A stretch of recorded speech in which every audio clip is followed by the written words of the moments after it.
நண்பர்கள் அனைவருக்கும் என்னுடைய அன்பான பணிவான வணக்கம். என் பெயர் ஜான். நான் ஒரு குடிநோயாளி. எல்லாமல்ல இறைவனோட அருளாலையும் தோழமையில இணைந்து செயல்படுவதால் நான் பெற்றுக்கொள்ளக்கூடிய அனுபவம் திரும்ப நம்பிக்கையாலையும் இன்னைக்கு ஒரே ஒரு நாள் நான் குடிக்கல, தெளிவா மன நிறைவா அமைதியா வாழ என்னாலான எல்லா முயற்சிகளையும் செய்து கொண்டிருக்கின்றேன்.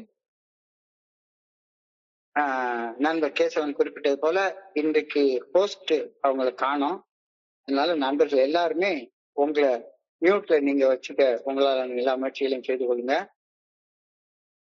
இந்த ராத்திரி 9:30 10:30 மணி நடக்கக்கூடிய ஆன்லைன் மீட்டிங் கோயம்புத்தூர் ஒருங்கிணைப்பு மனசாட்சி தீர்மானத்தின் அடிப்படையில நடத்தப்படுகின்றது. இந்த கூட்டத்துல 24 மணி துளிகள் ஒரு நாள் 24 hours a day அப்படின்ற புத்தகத்துல இருந்து ஒவ்வொரு நாளும் ஒவ்வொரு பக்கமாக எடுத்து வாசிச்சு விளக்கம் பார்த்து கலந்தாய்வு செய்து கூட்டத்தை நடத்தி கொண்டிருக்கின்றோம்.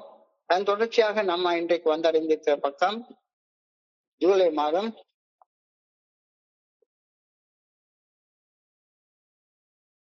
14ஆம் நாள், ஜூலை 14 வந்து அடைஞ்சிருக்கிறோம்.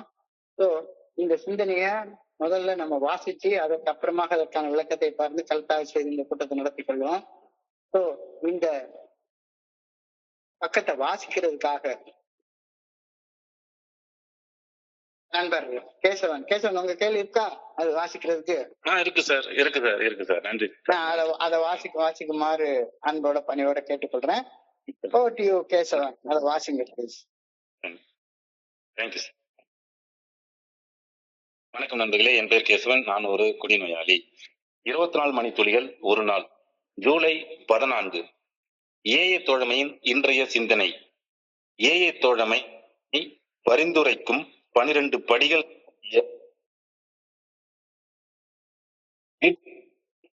செயல் திட்டத்தை வாழ்க்கையாக வாழ்பவர்களிடமும் மன அமைதியும் உள் சமநிலையும் வெளிப்படை காண்கிறோம். இது ஏஏ தோழமையின் செயல் திட்டம் நமக்கு வழங்கும் மிக சிறந்ததொரு கொடை. மன அமைதியும் உள் சமநிலையும் நமது குடி நாட்களில் நாம் அடைந்தே கிடையாது. அவற்றிற்கு நேர் எதிர் மாறான உணர்வுகளாகிய உணர்வும் கொந்தளிப்புகளையும் விரக்தியும் மட்டுமே நமது குடி நாட்களில் நாம் அனுபவித்தோம். குடி நாட்களில் நாம் அனுபவித்த உணர்வு கொந்தளிப்புகளின் பெரும் பகுதி நமது உடல் உபாதைகளாலும் போதையின் பயங்கர எச்சங்களாலும் உடல் நடுக்கத்தாலும் உருவானவை ஆகும். ஒவ்வொரு குடிநோயாளியும் தன் மனதிலுள் உணரும் வலிகளும் தனிமை உணர்வும் தாழ்வு மனப்பான்மையும் பொய்மையும் ஆழமான குற்ற உணர்வுகளும் அந்த குடிநோயாளியின் உணர்வு கொந்தளிப்புகளை மேலும் அதிகமாக ஆக்குகின்றன. நான் ஆழமான மன அமைதியை உணரும் சாதனையை செய்து விட்டேனா? இன்றைக்கான தியானம்.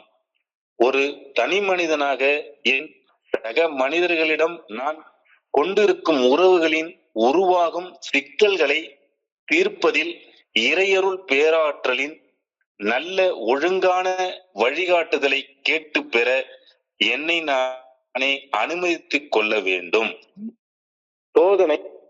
சோதனைகள் தோல்வி மனப்பான்மை ஆகியவற்றில் இருந்து இறையருள் பேராற்றலின் நல்ல ஒழுங்கான வழிகாட்டுதல் என்னை காத்தது.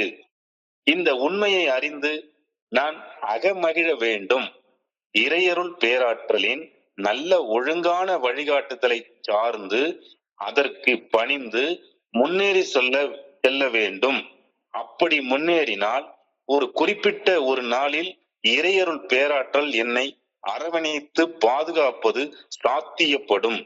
வெற்றியின் பாதையிலும் ஒழுங்கான வாழ்க்கை வாழும் நிலையிலும் முன்னேறுகின்றேன் என்ற உண்மையை நான் எனக்குள் உணர வேண்டும். மேம்பட்ட வாழ்க்கை எனக்காக காத்திருக்கின்றது என்ற உண்மை குறித்து நான் ஐயமுறவே கூடாது. அச்சமின்றி நான் முன்னேறி செல்ல வேண்டும். ஏனெனில் இறையருள் பேராற்றலின் நல்ல ஒழுங்கான வழிகாட்டுதலின் கீழ் ஒரு ஆழமான பாதுகாவலை நான் உணர்கின்றேன். இன்றைக்கான பிரார்த்தனை. என் சக மனிதர்களுக்கு பணி செய்து கிடக்கும் வரை இறையருள் பேராற்றல் என்னை பாதுகாக்க வேண்டுமென வேண்டுகின்றேன். அச்சமின்றி முன்னேறி செல்ல எனக்கு உதவ வேண்டுமெனும் பணிவுடன் வேண்டுகிறேன். சார் நன்றி சார், நன்றி சார்.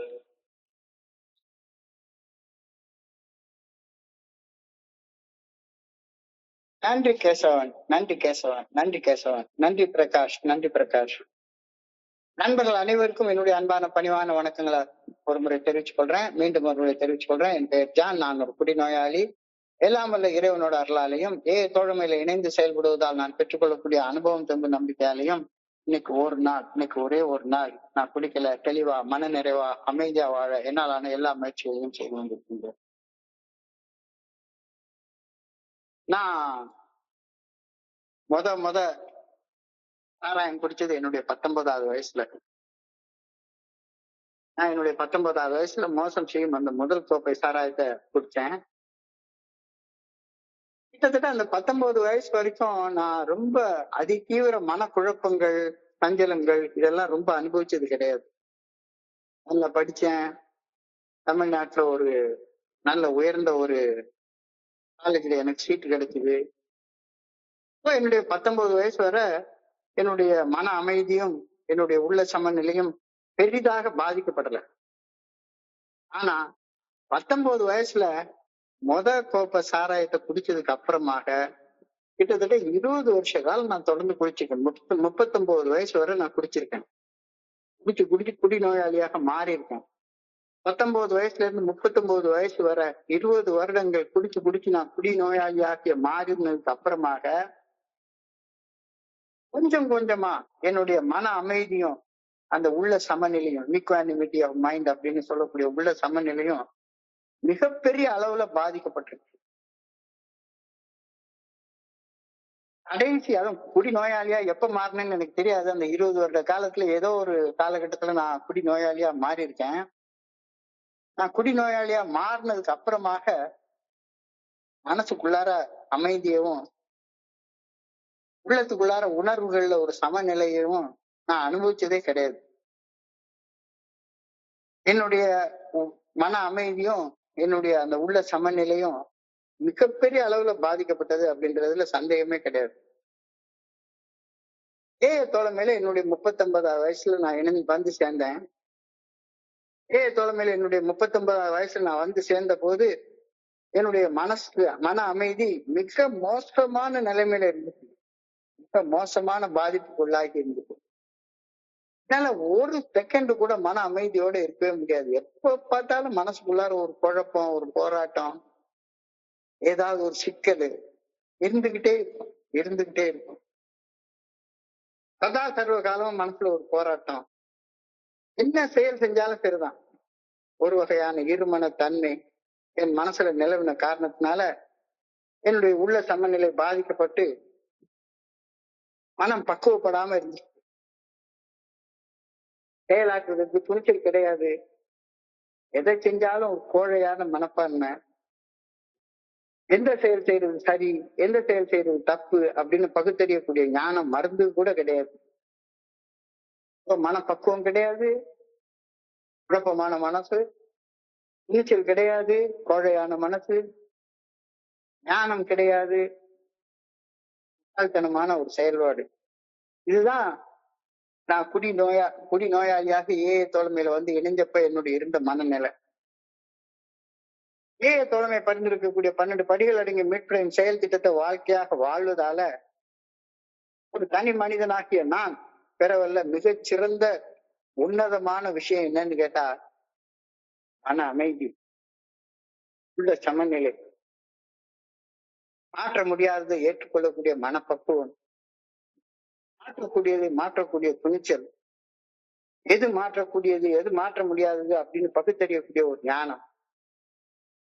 இந்த மேற்சொன்ன பண்புகள் எல்லாமே மன அமைதி, உள்ள சமநிலை, மனப்பக்குவம், துணிச்சல், ஞானம், இந்த பண்புகள் எல்லாமே தோழமை பரிந்துரைக்கக்கூடிய 12 படிகள் அடங்கிய மீட்பின் செயல் திட்டத்தை வாழ்க்கையாக வாழ்ந்ததால நான் பெற்றுக்கொண்ட மிக உன்னதமான மிகச்சிறந்த பண்புகள் அப்படின்னு உறுதியாக என்னால் சொல்ல முடியும்.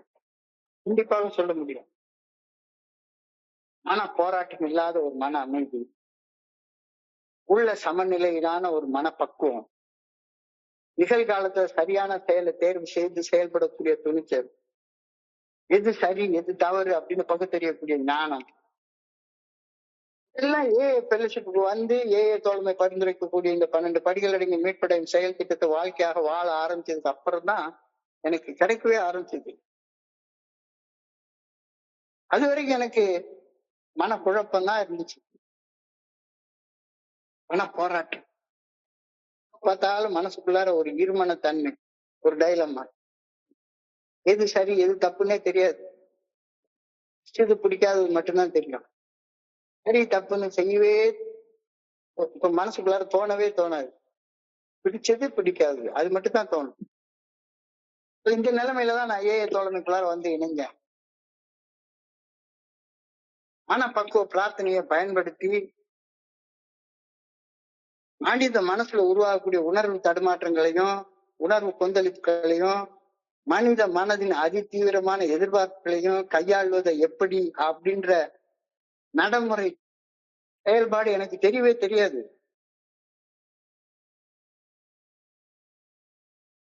அப்போ மனப்பக்குவ பிரார்த்தனையில கூறப்பட்டிருக்கிறபடி மனித மனதுல உருவாகக்கூடிய உணர்வு தடுமாற்றங்களையும் உணர்வு கொந்தளிப்புகளையும் மனப்பக்குவத்தோட கையாண்டு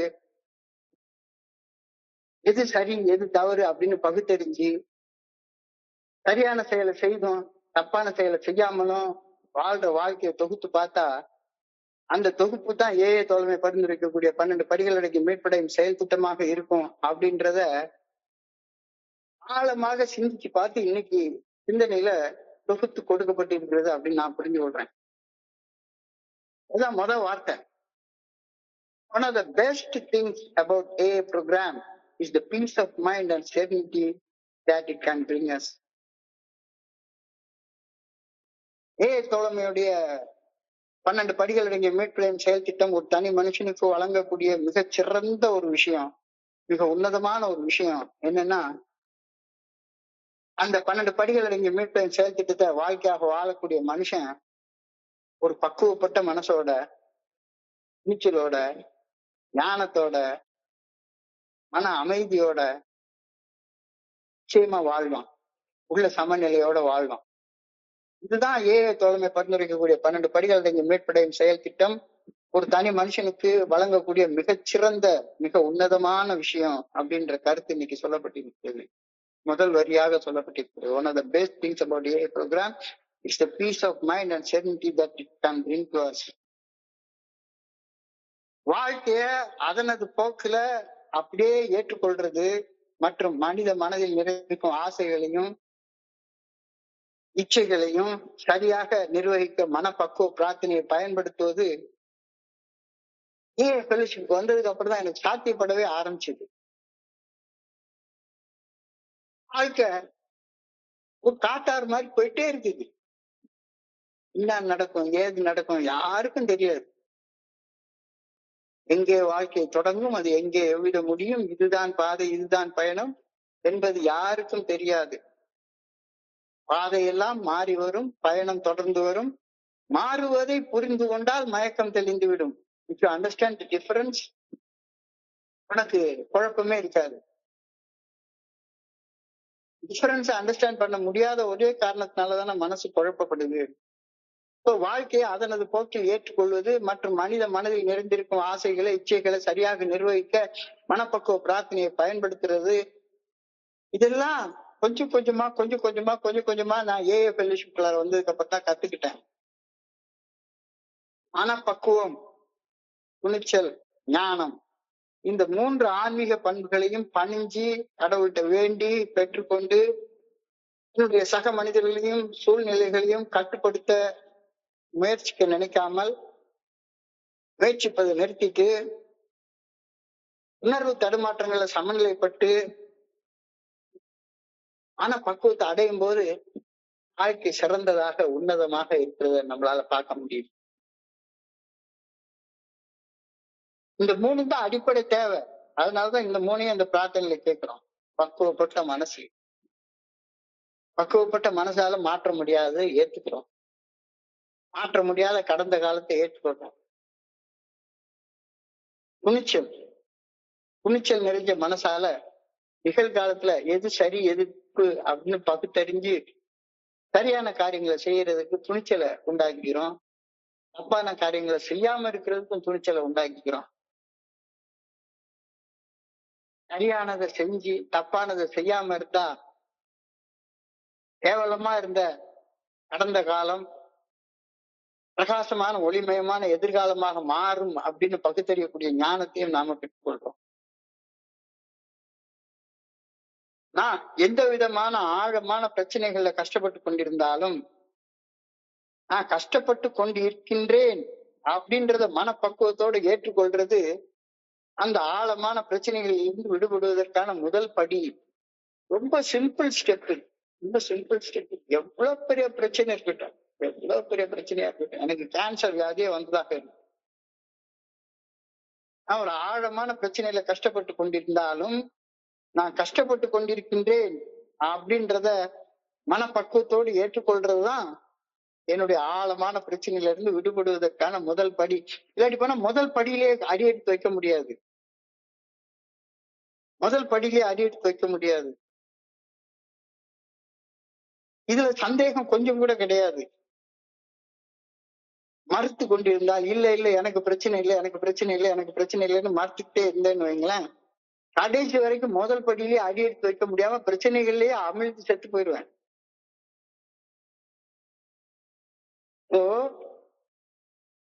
தோழமையின் செயல் திட்டத்தை வாழ்க்கையாக வாழ்ந்தால் எனக்கு அமைதி நிம்மதி என்ற வார்த்தைகளின் அர்த்தம் அறிய வரும் அப்படின்னு தோழமையுடைய வாக்குறுதிகளில் சொல்லப்பட்டிருக்கிறது. அமைதி நிம்மதி என்ற வார்த்தைகளுக்கு அர்த்தம் புரிவோம். அமைதி நிம்மதி உள்ள சமநிலை, இந்த வார்த்தைகளுக்கு எல்லாம் ஃபெலோஷிப்குள்ளார வர்றதுக்கு முன்னால கூட தெரியாது. தோழமையின் செயல் திட்டத்தை வாழ்க்கையாக வாழ்ந்தால் அமைதி நிம்மதி என்ற வார்த்தைகளின் அர்த்தத்தை அறிந்து கொள்வோம் என்று தோழமையின் செயல் தோழமை எனக்கு வாக்குறுதி கொடுக்குது. ஒரு சமயத்துல ஒரு நாளை மட்டுமே எடுத்து அந்த நாளில் தோழமையின் பரிந்துரைப்படி வாழ்ந்தால் அந்த நாளை மன அழுத்தம் இல்லாமல் எதிர்காலம் குறிச்ச பயம் இல்லாமல் வாழ முடியும். இது இன்னைக்கு கொடுத்திருக்கிற சிந்தனையுடைய 2வது வரி. இந்த சமயத்துல ஒரு நாள் மட்டும், இன்னைக்கு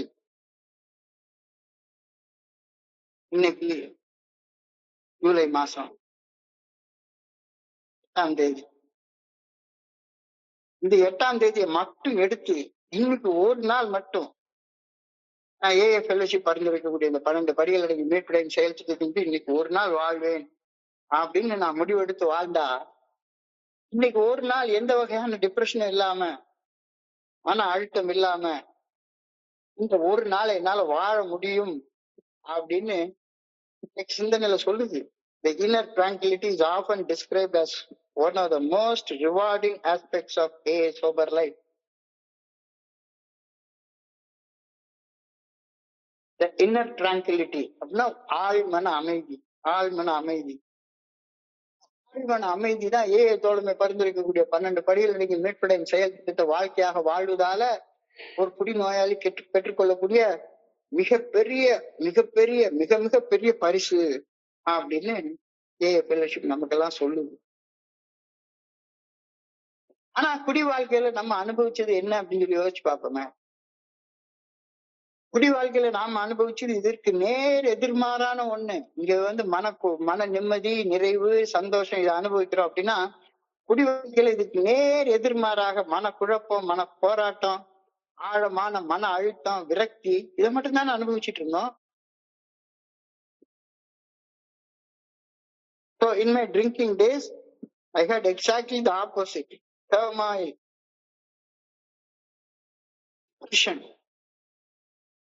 ஃபெலோஷிப்புக்குள்ளார இந்த 39ஆவது வயசுல நான் அனுபவிச்சது மன அமைதி சந்தோஷம் நிம்மதி நிறைவு.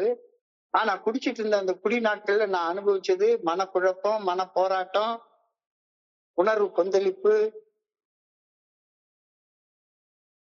சதா சர்வகாலமும் டிப்ரெஷன் மன அழுத்தம் விரக்தி இதைத்தானே அனுபவிச்சுட்டே இருந்தேன். குடிச்சிட்டு இருந்த நாட்கள்ல மன அமைதிக்கு பதிலாக சதா சர்வ காலமும் மன போராட்டத்தையும் விரக்தியும் தானே நான் அனுபவிச்சுட்டு உட்கார்ந்துருந்தேன். So, இந்த உணர்வு தடுமாற்றத்துக்கு பாதி காரணம் என்னன்னு பார்த்தா என்னுடைய உடல் உபாதைகள். 19 வயசுல குடிக்க ஆரம்பிச்சேன். ஒரு 5-6 வருஷத்துக்கு பெரிய பிரச்சனை இல்லை. ஆனா 5-6 வருஷத்துக்கு அப்புறமாக நான் குடிச்ச குடியும் அடிச்ச சிகரெட்டும் தேவைக்கு அதிகமாக உயிர் சத்துக்களை உடல்ல இருந்து வெளியேற்றுறதுனாலயும், சமச்சீர் உணவு உண்ணாததாலையும், ஒழுங்கான உறக்கம் ஓய்வு எடுத்துக்கொள்ளாததாலையும் உடம்பு கெட்டு போச்சு. உடம்பு என்ன கல்லான்னு அது கெட்டு போகாம இருக்கிறதுக்கு. உடம்ப பராமரிக்காம இருந்தா அது கெட்டு போயிடும். எங்க ஊர் பக்கம் சொல்லுவாங்க, புழங்காத வீடு விளங்காது அப்படின்னு. வீடு நல்லா இருக்கணும் அப்படின்னா அது கூட்டி பெருக்கி சுத்தமா வச்சுக்கிட்டே இருக்கணும். புழங்குற வீடு தான் விளங்கும். புழங்காத வீடு விளங்காது அப்படின்ற மாதிரி புழங்காத உடம்பு விளங்கவே விளங்காது. உடம்பு ஒழுங்கா சரியாக பராமரிச்சு வச்சுக்கிறதுனால அது விளங்கவே விளங்காது. ஸோ எனக்குள்ளார மன அமைதி இல்லாம போராடிட்டு வாழ்ந்ததுக்கு மிக முக்கியமான காரணம் என்னன்னா, என்னுடைய உடம்பை நான் பராமரிக்காம வச்சுட்டு இருந்ததுதான் முதல் காரணம். உடம்பினை முன்னர் இழுக்கென்று கண்டேன், உடம்பினுக்குள்ளே ஒரு பொருள் கண்டேன், உடம்பினுக்குள்ளே உத்தமன் கோவில் கொண்டான் என்று உடம்பினை யான் இருந்து ஓம்புகின்றேனே. உடம்பார் அழியின் உயிரார் அழிவர், திடம்பட மெய்ஞானம் தேடவும் மாட்டார். உடம்பினை வளர்க்கும் உபாயம் அறிந்தேன், உடம்பினை வளர்த்தேன், உயிர் வளர்த்தேன். ஸோ என்னுடைய உடல் சரியா இல்லைன்னா மனசும் சரியா இருக்காது. ஒரு ஆரோக்கியமான உடம்புக்குள்ளாரதான் ஒரு ஆரோக்கியமான மனசு இருக்க முடியும். ஸோ எல்லாத்துக்கும் மேல இந்த பிசிக்கல் சொபரேட்டி, உடல் அளவுல போதை இல்லாத, மது போதை இல்லாத உடல் நிதானம் முதல்ல தேவை அப்படின்ற கருத்தை வலியுறுத்தி சொல்லியிருக்கிறாங்க. ஸோ என்னுடைய உணர்வு தடுமாற்றங்களுக்கு பாதி காரணம் உடல் சம்பந்தப்பட்டது, மீதி பாதி காரணம் மனம் சம்பந்தப்பட்டது. குடிநோய் பாதிப்புகளால குடிநோயாளியாக என்னுடைய உடல் பயங்கரமான பாதிப்புகளுக்கு ஆளாக்கப்பட்டிருந்தது. பயங்கரமான பாதிப்புகள், என்னென்னமோ வியாதி எல்லாம் வந்து போய் கிடந்தது. என்னுடைய குடி, என்னுடைய ரத்தத்துல அந்த மது கலந்து எப்பவும் என்னுடைய மூளைக்குள்ளார பாதி ஆல்கஹால் பிரெயின் தான் உள்ள இருக்கும். அதைத்தான் டீடாச் பண்ணணும்னு சொல்றாங்க. ஒரு ஆட்டோமேட்டிக்கா நேச்சுரலா டீடாச் பண்ற நேரத்தை தான் ஒரு மண்டலம்னு சொல்றாங்க. ஒரு மண்டலம் குடிக்காம இருந்தா நேச்சுரலா உடம்பு தன்னைத்தானே டீடாச் பண்ணிக்கும். குடிநோய் பாதிப்பால குடிநோயாளியாக என்னுடைய உடல் பயங்கர பாதிப்புகளாக்கப்பட்டிருந்தது. குடிநோயாளியாக என்னுடைய உடலின் ரத்தத்துல மது கலந்து இருந்ததால உடல் அளவிலான மது அருந்தும் ஏக்கம், அந்த பிசிக்கல் அலர்ஜி, பிசிக்கல் கிரேவிங், அந்த கிரேவிங் உருவாக்கக்கூடிய டெரிபிள் ஹேங் ஓவர் இது இருந்துட்டே இருந்துச்சு. எப்ப பார்த்தாலும் இருந்துட்டே இருந்துச்சு. பிடிச்சிக்கவே மாட்டேன். 3 நாள் குடிய விலைக்கு வச்சிருப்பேன். ஆனா எப்ப பார்த்தாலும் சதா சர்வ காலம் குடிக்கணும் குடிக்கணும் குடிக்கணும் குடிக்கணும் அப்படின்னு என்னுடைய உடல் நடுங்கிட்டே இருக்கும். நடுக்கும், நிக்கவே நிக்காது, படன்னு இருந்துட்டு இருக்கும். இது இன்னைக்கு சிந்தனையில தெளிவாக குறிப்பிட்டு காட்டியிருக்காங்க. The turmoil of our drinking days was caused partly by our physical suffering, the terrible hangovers, the cold sweats, the shackles, the jitters. நடுக்கும், நிக்கவே நிக்காது. உடல் பாதிப்பு அடைஞ்சிருந்ததுன்னா மனசு மீதி பாதிப்பு, மனசு அளவுல மீதி பாதிக்கப்பட்டிருந்தேன். மனசுல ஒரு தனிமை உணர்வின் பாதிப்பு, மனசுல ஒரு தாழ்வு மனப்பான்மை, அதனால ஏற்பட்ட பாதிப்பு. ஒரு கலப்பாம்பூச்சி மாதிரி இருட்டிலேயே வாழ்ந்ததுனால, பொய் பொய்யா சொன்னதால, உள்ளொன்று வைத்து புறமொன்று பேசியே ஒரு பொய்யானா வாழ்ந்ததால மனசுல ஆழமாக பதிஞ்சு போயிருக்கிற குற்ற உணர்ச்சி, இது மீதி பாதிப்பு. உடல் அளவுல உள்ள பாதிப்பு ஒரு பாதினா, மனசளவுல உள்ள பாதிப்பு மீதி பாதிப்பு. ஆக மொத்தம் பைத்தியக்கார மாதிரி கிறுக்க மாதிரி வாழ்ந்துட்டு இருக்கேன். So the mental suffering was caused even more by my loneliness, feeling of inferiority, the lie, the deep remorse that every alcoholic understands. இது குடிநோயாளியை தவிர வேற யாருக்குமே புரியவே புரியாது. பாதி உடம்பு வீணா போய் கிடக்குது, மீதி மனசு வீணா போய் கிடக்குது. போதை வந்த போது புத்தி இல்லையே, புத்தி வந்த போது நண்பன் இல்லையே அப்படின்னு தனிமை தனிமை தனிமை. நான் ஒரு காலத்துல தனியா போய் குடிக்கவே மாட்டேன். காலேஜ்ல படிக்கிற நேரத்துல தனியா போயெல்லாம் நான் குடிச்சதே கிடையாது. வேலை பார்த்த ஆரம்ப நாட்கள்ல கூட வேலை முடிச்சு வந்ததுக்கு அப்புறமா குளிச்சு முடிச்சு ஒரு சட்டையை மாத்திட்டு என் ஃப்ரெண்டு வர்றதுக்காக காத்துட்டு இருப்பேன். அவனோட சேர்ந்து போய் தான் குடிப்பேன். ஆனா ஒரு காலகட்டத்துக்கு அப்புறமாக எனக்கு குடிக்கிறது கூட என் கூட சேர்ந்து குடிக்கிறது கூட ஆள் இல்லாம போச்சு. தனிமை தனிமை தனிமை.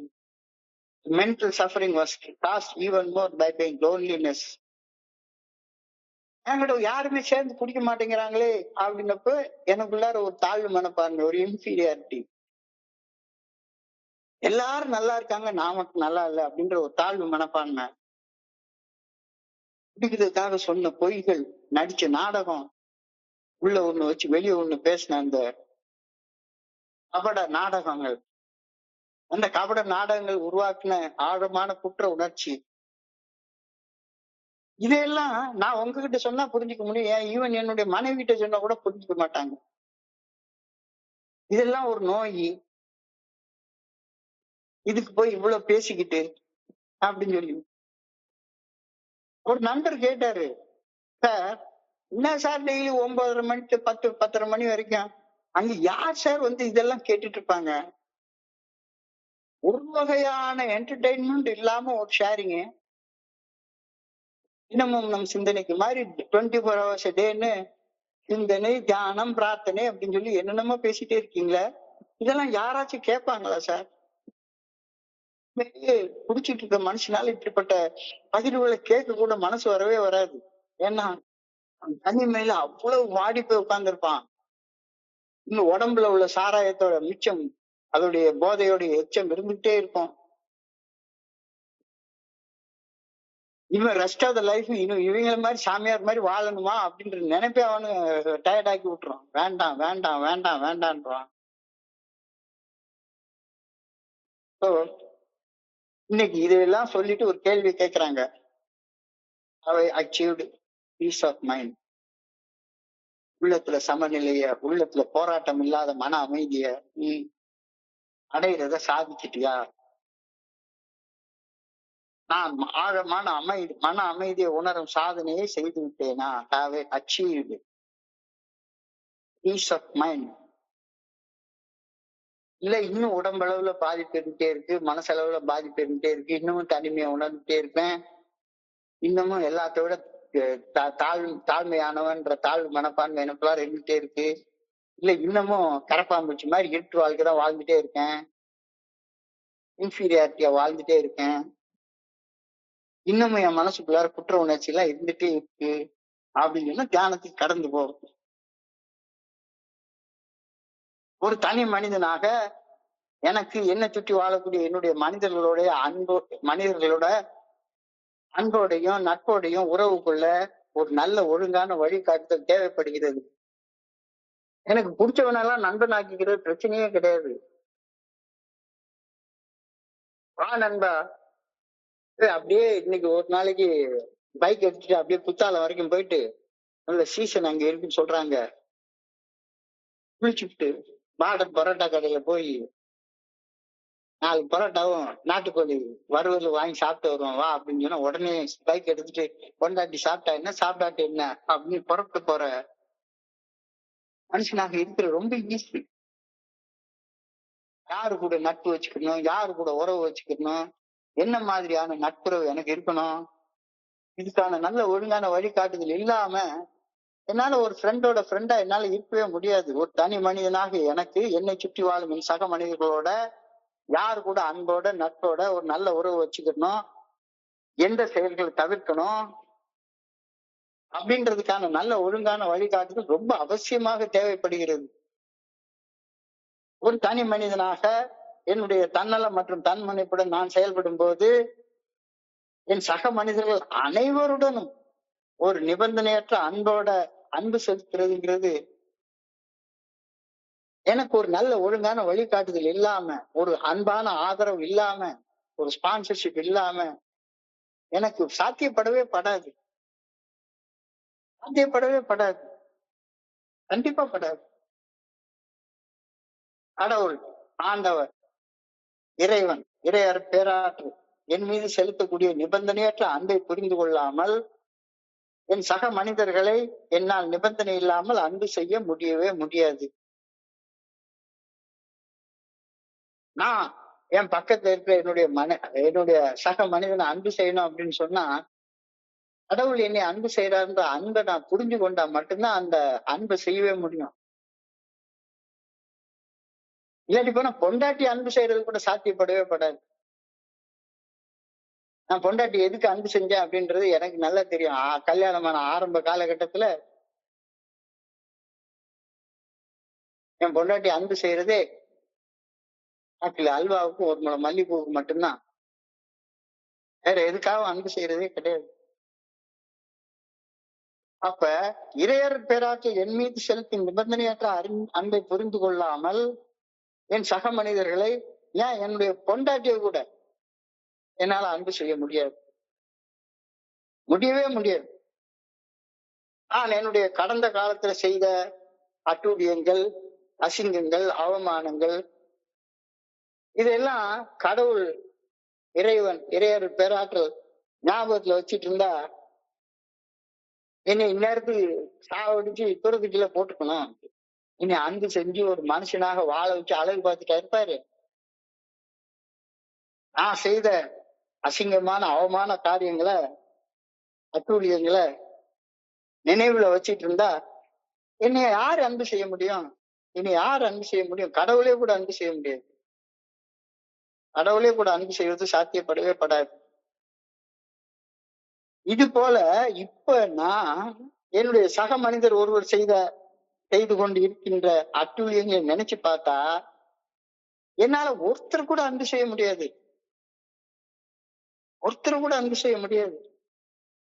குற்றம் பார்க்கின் சுற்றம் இல்லைன்னு சொல்லிட்டாங்க. அடுத்தவனுடைய குற்றத்தை பார்க்கக்கூடிய அந்த தன்மை இருந்துச்சு. ஆனா அன்பு செய்யவே முடியாது. சாத்தியப்படவே படாது. இப்போ இறையர் பேராற்றல் காட்டக்கூடிய நல்ல ஒழுங்கான வழிகாட்டுதலை புரிந்து கொள்ளாவிட்டால் என்னால் என்னுடைய சக மனிதர்களை சரியான முறையில் கையாண்டு அன்பு செய்வது சாத்தியப்படவே படாது. இது இன்னைக்கு தியானத்துடைய முதல் வரி. கவனத்தை குவிச்சு தியானத்தை பண்ணி பாருங்க. நான் அன்பு செய்யறதாக தப்பா நினைச்சிட்டு இருக்கேன். உண்மையில பார்த்தா எனக்கு பிடிச்ச மனுஷங்களோட சுத்திட்டு அலைஞ்சிட்டு இருக்கேன். பிடிக்காத மனுஷங்கள இருந்து விலகி இருந்துட்டு இருக்கேன். அவ்வளவுதான் எனக்கு. இது இன்னைக்கு தியானத்துடைய முதல் வரியாக சொல்லப்பட்டிருக்கிறது. Let me try to look for the good orderly direction of God in all my personal relationship, in all dealings with other people. Let me try to look for the good orderly direction of God in all my personal relationship, in all my dealings with other people. நான் இறையர் பேராற்றல் நல்ல ஒழுங்கான வழிகாட்டுதலை நாடினால் என் சக மனிதர்களோட எப்படி சுமூகமாக அன்போட, நட்போட, உறவோட வாழ முடியும் அப்படின்ற வழிகாட்டுதல் எனக்கு கிடைக்கும். இல்லாட்டி போனா எனக்கு கிடைக்கவே கிடைக்காது. இவர் எனக்கு பிடிக்கும் அதனால இவன் என் ஃப்ரெண்டு, எனக்கு பிடிக்காது அதனால இவன் என் ஃப்ரெண்டு இல்ல. அப்படிப்பட்ட மனப்பான்மையில தான் நான் வாழ்ந்துட்டு இருப்பேன். எனக்கு பிடிச்சவங்க எல்லாம் ஃப்ரெண்டு, பிடிக்காதவங்க எல்லாம் எனிமி, பிடிக்காதவங்க எல்லாம் விரோதிகள். இந்த மனப்பான்மையில தான் வாழ்ந்து கொண்டே இருப்பேன். So, if I am willing to let the good orderly direction of God to guide me, the good orderly direction will take care of all my relationship with people. So, நான் எனக்குள்ளார ஒரு நல்ல ஒழுங்கான வழிகாட்டுதலுக்கு பணிஞ்சு வாழ ஆரம்பிச்சுட்டேன் அப்படின்னு சொன்னா, என்னை சுத்தி வாழக்கூடிய மனிதர்களுடைய உறவு முறைகள், சுத்தி வாழக்கூடிய மனிதர்களோட நான் கொள்ளக்கூடிய உறவு முறைகள் தானாக சரியாயிடும். நான் சரியாயிட்டா எல்லாமே சரியாயிடும். நான் சரியா இல்லைன்னா எதுவுமே சரியாகாது. இந்த எளிமையான கருத்தை சொல்லிருக்காங்க. If I am willing Let the good orderly direction of God to guide me. இறைவனுடைய நல்ல ஒழுங்கான வழிகாட்டுதல் என்னை வழி நடத்துவதற்கு நான் அனுமதிக்க தயாராக இருக்கும் பட்சத்துல, இறைவனுடைய நல்ல ஒழுங்கான வழிகாட்டுதல் என்னை வழி நடத்த நான் முழு விருப்பத்தோடு இருக்கிற பட்சத்துல, அந்த நல்ல ஒழுங்கான வழிகாட்டுதல் என்னை சுத்தி இருக்கிற எல்லாருக்கூடயும் நான் அன்போட இருக்கிறத ஆட்டோமேட்டிக்கா பாத்துக்கும். இல்லாட்டி போனா அன்போட என்னால இருக்க முடியாது. தோழமையில வந்து இணைஞ்சதுக்கு அப்புறமா நம்ம எல்லாரும் ஒரே நாள்ல அப்படியே உத்தமர்களாகி அப்படியே நம்மளையும் பூஜை அறையில உட்காந்து வச்சு காலை கழுவி பூஜை பண்ணக்கூடிய நிலைமைக்கா நம்ம வந்துடுறோம்? கிடையாது. சாதாரண சராசரி மனுஷங்க தான். தோழமையில வந்து இணைஞ்சதுக்கு அப்புறமாவும் கூட குடிக்கணும்ன்ற ஆசை வரும், முன்னாடி பார்த்து கையாட்டணும்ன்ற ஆசை வரும், ராத்திரி கதவை பூட்டிட்டு போன் பிக்சர் பார்க்கணுன்ற ஆசை வரும், டீ கடையில் நின்று ஒரு சீனியர் மெம்பரை பத்தி புறம் பேசணுன்ற பொறாம வரும், சந்தேகத்தோட வேலை பார்க்கணும் அப்படின்ற ஒரு ஆசை வரும், ஆணவத்தோட பேசுறது, கழிவிறக்கத்தோட பேசுறது, இதெல்லாம் வரத்தான் செய்யும். வராம இல்ல.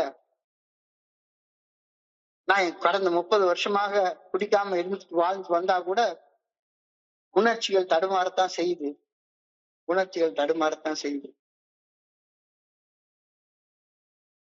இன்னைக்கு சாதாரணமா மீட்டிங் ஆரம்பிக்கிறதுக்கு முன்னால ஒரு சின்ன வேலை, ஏங்க இன்னைக்கு 3 சப்பாத்தி மட்டும் இருக்குது, நீங்க வந்து ஒரு 3 இட்லி மட்டும் வாங்கிட்டு வாங்க, எங்க வீட்டுக்கு ஏத்த மாதிரி சும்மா சுட அழகா ஒரு இட்லி கடை போட்டிருப்பான், அந்த கடையில ஒரு 3 இட்லி மட்டும் வாங்கிட்டு வாங்க, நம்ம 3 இட்லியும் 3 சப்பாத்தியும் பிரிச்சு சாப்பிட்டுப்போம் அப்படின்னு.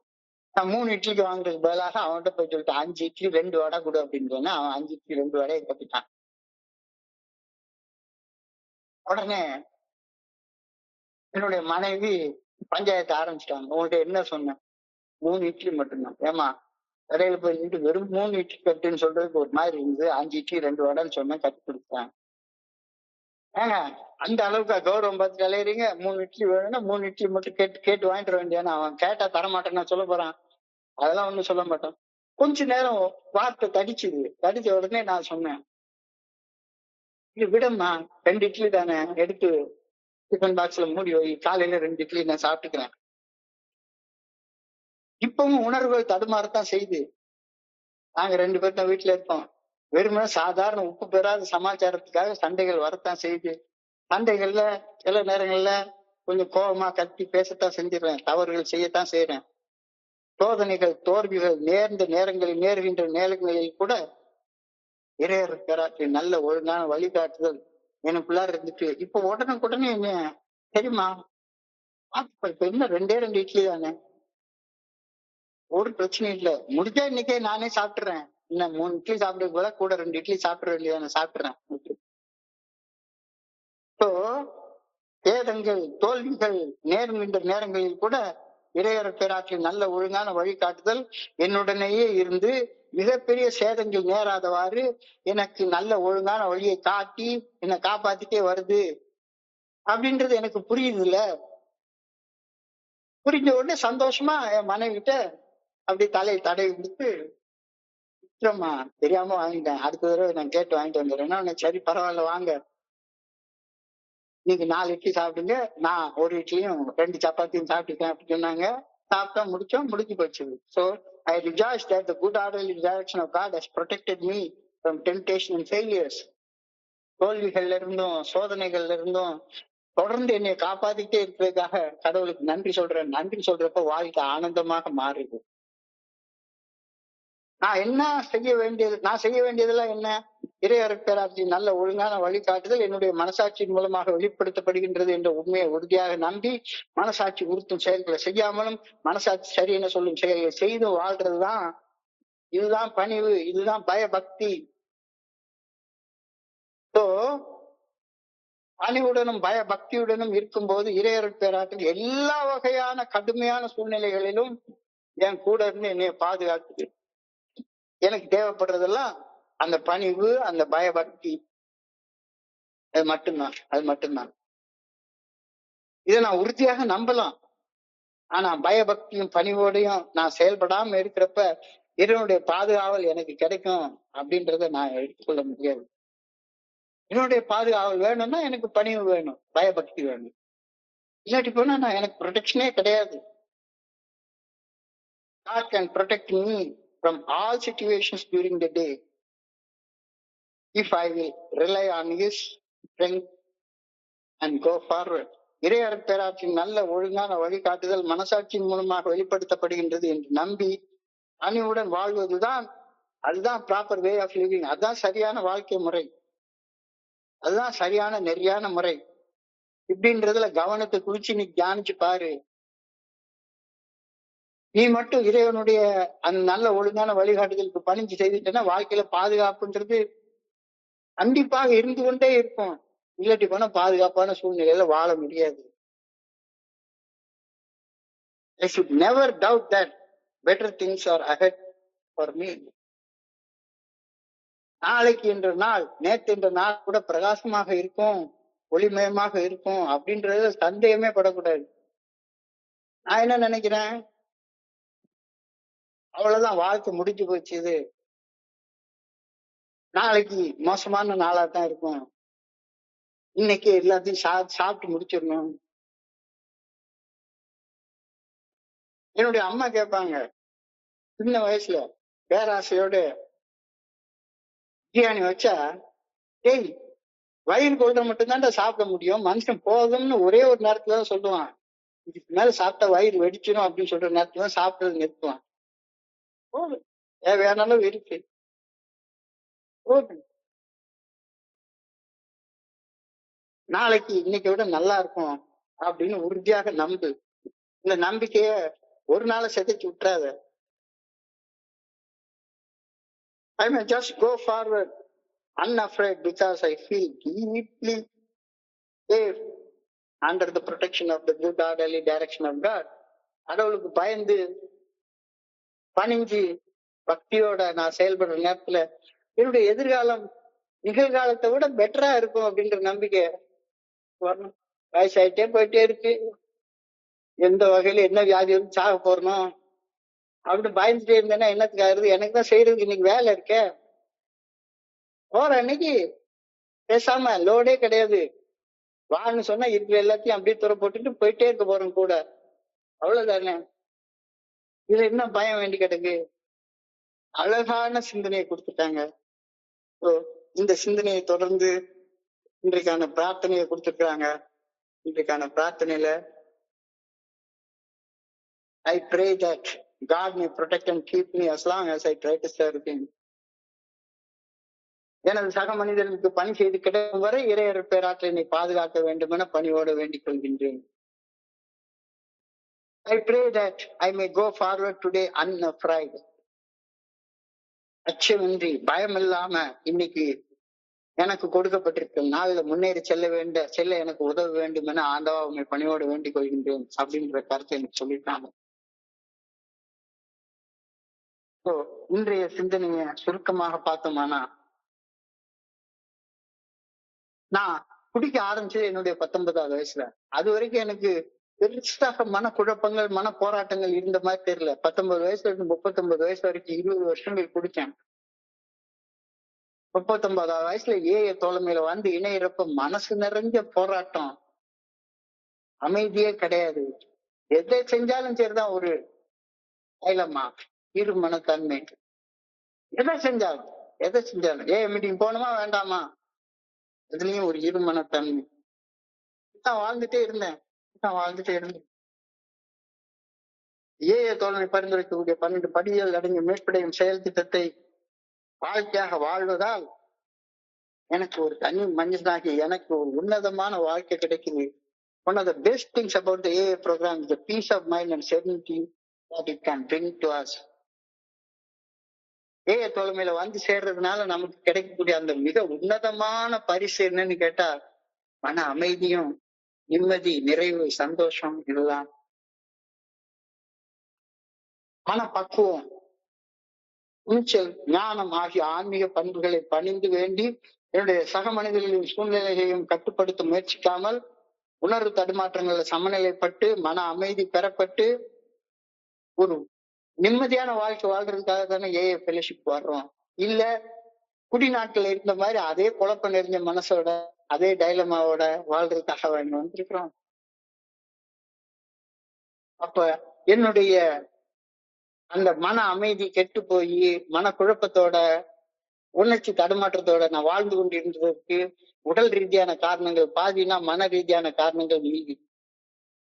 உடம்புல அந்த போதை இருந்த வரைக்கும், குடி வெறி இருந்த வரைக்கும், அப்சஷன் இருந்த வரைக்கும், இந்த செயலை செய்தே தீரணும் அப்படின்ற அப்சஷன் இருந்த வரைக்கும் என்னால மன அமைதியோட வாழவே முடியாது. இப்ப உடம்பு லெவல்ல அந்த நடுக்கம், அந்த ஜிட்டர் இது இருந்த வரைக்கும் என்னால நிம்மதியா வாழவே முடியல. இது உடல் ரீதியான பாதிப்பு. மன ரீதியாக என்ன பாதிப்பு இருந்துச்சு? மன ரீதியான பாதிப்புகளை பார்த்தோன்னா அனிமை. Mental suffering was caused more even by loneliness, feeling of inferiority, lying, deep remorse. தனிமை உணர்வு, ஆழ்மை உணர்வு, ஆழ்வு மனப்பான்மை, பொய் பேசுற மனசு, ஆழமான குற்ற உணர்ச்சி, இதுதான். இப்ப இன்னைக்கு இதெல்லாம் போய் மனக்குழப்பம் போய் மன அமைதி உனக்கு வந்து சேர்ந்திருக்கா ஒரு கேள்வி. இல்ல இன்னமும் எனக்கு மனக்குழப்பம்லாம் போல, போராட்டம்லாம் போல, இன்னும் உள்ளுக்குள்ளார கொந்தளிச்சுதான் கிடக்குது. என்ன யாருன்னு உலகத்துக்கு நிரூபிச்சு காட்டணும், நான் சோபர் மனுஷன் அப்படின்னு உலகத்துக்கு நிரூபிச்சு காட்டணும் இன்னும் வாழ்ந்துட்டு இருக்கேன் அப்படின்னா உள்ளுக்குள்ளார தடுமாறிக்கிட்டே இருக்க. உள்ளுக்குள்ளார தடுமாறிக்கிட்டே இருந்தேன்னா இன்னைக்கு தியானத்துக்கு கடந்து போ. நீ ஒரு தனி மனுஷன் இல்ல, இறையர் பேராற்றல் படைச்ச படைப்பு எல்லாத்திலையும் ஒன்றாக இருந்து வாழக்கூடிய ஒரு கடவுளுடைய படைப்பு. ஒரு தனி மனிதனாக என்னை சுற்றி வாழக்கூடிய உங்களுடைய சக மனிதர்களோட அன்போட நட்போட உறவு கொள்ள எனக்கு ஒரு நல்ல ஒழுங்கான வழிகாட்டுதல் தேவைப்படுகின்றது. ஒரு தனி மனிதனாக என்னுடைய தன்னலம் மற்றும் தன்மணிப்போட நான் செயல்படும் போது என் சக மனிதர்கள் அனைவருடனும் என்னால நிபந்தனையற்ற அன்பு செய்யவே முடியாது.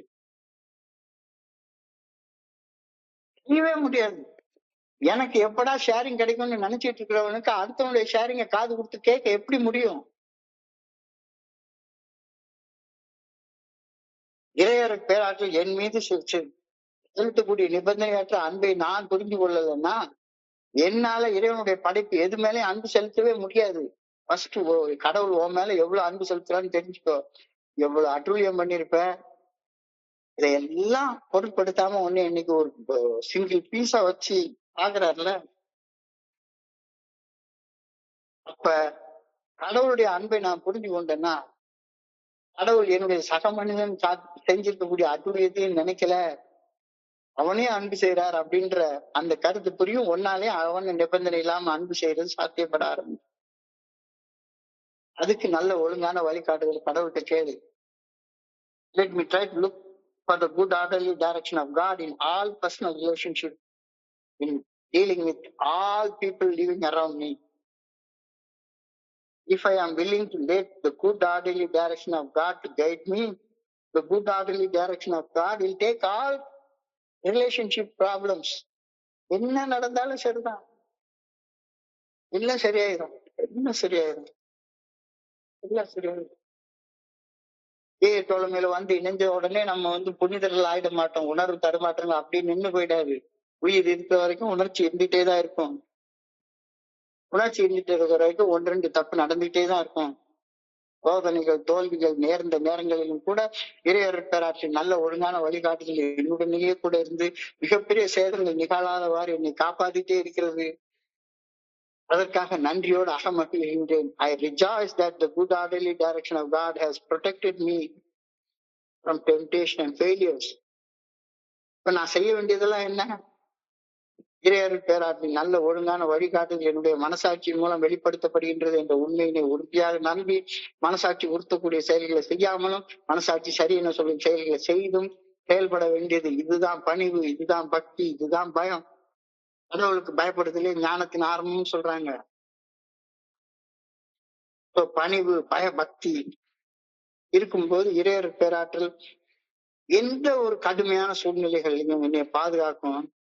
யாரும் எனக்கு எதிராக செயல்பட வைக்காது அப்படின்றத நான் உறுதியாக நம்பலாம். God can protect me from all situations during the day if I will rely on His strength and go forward. பேராற்றின் நல்ல ஒழுங்கான வழிகாட்டுதல் மனசாட்சியின் மூலம் வெளிப்படுத்தப்படுகின்றது என்பதை உறுதியாக நம்பி பணிவுடன் வாழ்வதுதான் ப்ராப்பர் வே ஆஃப் லிவிங். அதுதான் வாழ்க்கையுடைய நெறியான வாழ்க்கை முறை. இத ஒரு நாள் சந்தேகப்படாத அப்படின்னு சொல்லிட்டு இன்னைக்கு பிரேயர் அழகா கொடுத்துருக்காங்க. ரொம்ப அழகான prayer. I pray that God may protect and keep me as long as I try to serve Him.